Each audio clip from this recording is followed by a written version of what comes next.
C'est une annonce qui résonne comme un tournant historique pour le Burkina Faso, le Mali et le Niger. L'Alliance des États du Sahel affiche désormais clairement son intention de rompre avec le franc CFA, une monnaie que ses dirigeants qualifient d'héritage colonial. Ils appellent à la souveraineté monétaire, à la transformation locale des ressources et à l'autosuffisance économique. La sortie du franc CFA, bien que saluée par de nombreux citoyens, représente un chantier complexe sur le plan économique.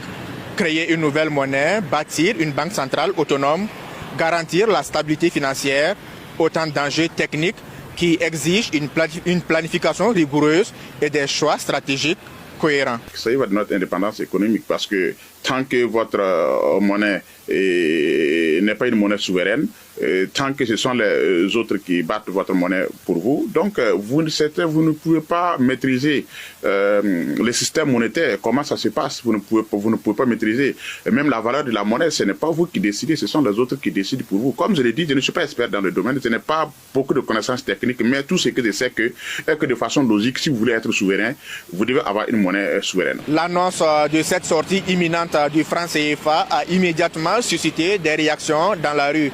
De nombreux citoyens disent être fiers et confiants face à ce changement historique. D'autres s'interrogent sur les conséquences concrètes sur leur quotidien. Si aujourd'hui nous avons une monnaie commune, nous avons une banque commune, sur le plan économique, nous pouvons quand même, rivaliser même avec le dollar et l'euro. Donc nous n'aurons pas peur.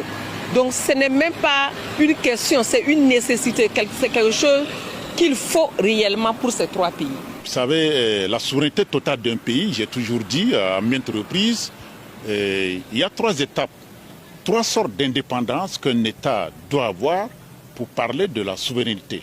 Et ça veut dire qu'il y a d'abord l'indépendance politique, l'indépendance culturelle et en troisième ligne, l'indépendance économique.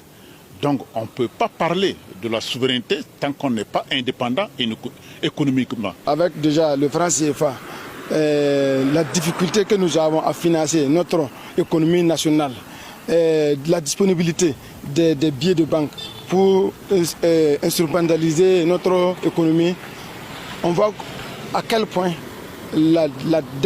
l'indépendance de l'économie peut nous vraiment être utile.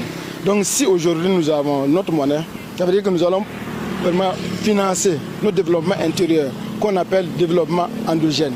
Nous allons financer cela et la jeunesse, les femmes et surtout l'industrialisation sera accentuée à tel point que nous pourrons revendre tout ce que nous produisons à l'extérieur. Avec cette prise de position, l'Alliance des États du Sahel envoie un signal fort, celui